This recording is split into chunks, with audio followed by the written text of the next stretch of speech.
Sold out ang makbakang Gilas sa Tall Blacks sa Spark Arena sa New Zealand. Ayon pa sa Tall Blacks, posible pang magdagdag ng upuan para sa mga posibleng wala pang tickets. Aminado naman si Coach Tim Cone na napakahirap ng mga kalaban sa kanilang grupo, kung saan binanggit niyang hindi Asyano ang dalawa, at bagamat nanalo sa mga tune-up games, naniniwala si Coach Tim na ang aktual na laban ng sukatan nang kayang ipakita ng kanyang koponan.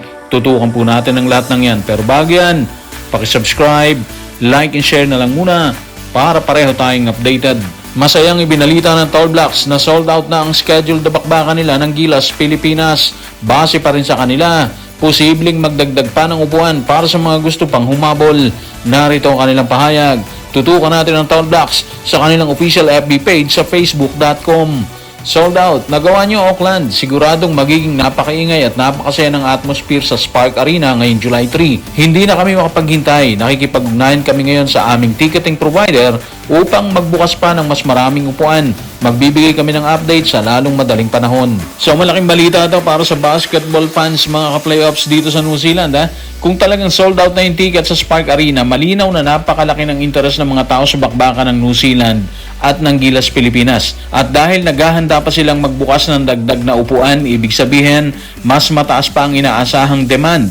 Malaking possibility na malaking bahagi ng mga bumili ng tickets, of course, mga Pilipino, di ba? Kilala yung mga Pinoy community sa New Zealand sa walang sawang pagsuporta sa Gilas. Sa mga nakaraang paghaharap ng dalawang koponan, mga playoffs, ilang beses nang napansin na halos kasing lakas, minsan mas malakas pa nga, di ba? Yung sigawan ng mga Pinoy kumpara sa home crowd. Sa tingin natin, magiging malaking factor ang crowd sa laban na yan. Home court man ito ng Tall Blacks, pero kung mapupuno ng mga Pilipino yung arena, parang mababawasan ang home court advantage ng New Zealand. Siguradong bawat basket ng Gilas may kasamang malalakas na hiyawan yan. Bagay na pwedeng magbigay ng dagdag na kumpiyansa sa mga player ni Coach Tim Cone. Pero higit sa lahat, mga playoffs, senyales yan na inaasahan ng lahat ang isang matinding bakbakan. Hindi lang ito simpleng qualifier, parehong mahalaga ang panalong yan para sa standings. Kaya asahan natin na ibibigay ng dalawang koponan ang lahat sa loob ng court. Kung magiging dikit ang laro, mga playoffs hanggang fourth quarter, maaaring energy ng libu-libong fans sa Spark Arena ang maging isa sa pinakamalaking kwento ng gabing yan. Sa panayam naman ng media, inamin ni Coach Tim Cone na napakahirap ng nasamahan nilang grupo na ayon sa kanya ay hindi mga Asyano. Dahil dyan, itinuturing na rin umano nilang kampyonato ang bawat laban. Narito ang kanyang pasabog. Tutukan natin si Coach Tim sa report ni Jerry Ramos sa Spain. Napakahirap ng napuntahan naming grupo dahil kasama namin ang Australia at New Zealand.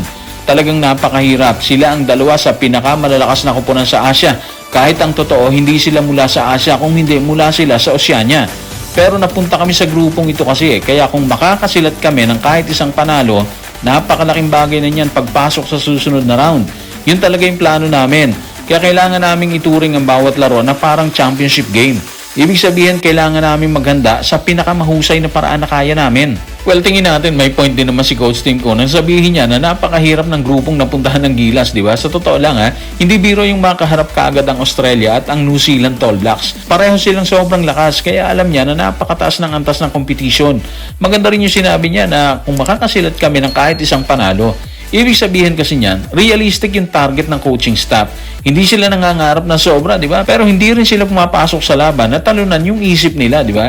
Alam nilang isang panalo laban sa alinman sa dalawang powerhouse na yan, pwedeng magbago ng takbo ng kampanya ng Gilas sa qualifiers. Napansin din natin yung sinabi niya na parang championship game ang turing nila sa bawat laban, di ba? Pinapakita lang yan, mga playoffs, kung gaano kaseryoso ang paghahanda ng Gilas, Pilipinas. Kaya nga nagkaroon sila ng training camp sa Australia, tune-up games dito sa New Zealand, at maingat nilang minamanage ang kondisyon ng mga veterano katulad ni Justin Brownlee. Walang shortcut sa ganitong klase ng laban . Sa huli, ito yung mindset na gusto nating marinig mula sa isang head coach. Hindi siya natatakot sa lakas ng kalaban, pero hindi rin niya ito minamaliit. Alam niyang mahirap yung misyon, pero hanggat may pagkakataong makakuha ng isang malaking panalo, lalaban ang Gilas, Pilipinas dyan. At kung maipakita nila ang parehong disiplina, chemistry at kumpiyansa na nakita sa kanilang paghahanda, hindi imposible na makagawa sila ng isang sorpresa sa window na yan. Habang aminadong mahirap ang laban, ibinida naman ni Coach Tim ang pananalasa nila sa tune-up games. Ayon sa kanya, kailangan nilang malaman kung epektibo rin ang galaw nila sa aktual na laban kasabay ng pagpasok ni Justin Brownlee. Narito ang kanyang kwento. Tutukan natin si Coach Tim sa report ni Richard D. ng The Manila Times. Nailaro namin yung gusto naming laro. Ngayon kailangan namin makita kung magiging effective rin ba yan laban sa mas malalakas na kalaban. Kailangan pa namin isama si Justin sa system. Siya at si Mike sasabak sa ensayo bukas, Miyerkules. Actually kahapon po yan ha. Gumaganda na rin ang kondisyon ng bukong-bukong ni Mike at inaasahan naming makakalaro siya sa Biyernes. So maganda yung unang point ni Coach Tim Cone dito. Ayon sa kanya kasi na ipakita ng Gilas yung larong gusto nilang laruin laban sa Manawatu Jets at Franklin Bulls. Ibig sabihin, nag-work ang kanilang sistema sa tune-up games. Pero alam din ni Coach Tim na ibang usapan kapag ang kalaban ay ang New Zealand at ang Australia. May point din siya na sabihin niyang kailangan pa nilang isama si Justin sa kabuuang sistema. Kahit kasi nanalo ang Gilas nang wala siya sa mga tune-up games, ibang klase pa rin ang presensya ni Brownlee sa opensa at depensa. Ngayon ang challenge is kung paano mapapanatili ang magandang ball movement at balance scoring habang bumabalik ang pangunahing option ng kupunan. Magandang balita din ang update kay Mike Phillips. Malaking bagay kung makakalaro siya laban sa New Zealand kasi nga isa siya sa inaasahang pupuno sa naiwang puwang ni Kai Sotto at Quintin Millora Brown. Ang kanyang energy, rebounding at depensa pwedeng maging malaking tulong yan laban sa mas malalaki at mas physical na frontcourt ng Tall Blacks. Sa kabuuan mga ka-playoffs, makikita sa pahay ni Coach Tim na hindi sila nagpapadala sa dalawang laro or dun sa tune-up games. Masaya sila sa pinakita ng Gilas, okay, ando na sila, di ba? Pero alam nila na paparating pa lang yung tunay na sukatan dyan At dun nila malalaman kung sapat na ba ang kanilang paghahanda para makipagsabayan sa dalawa sa pinakamalalakas na kupunan sa region.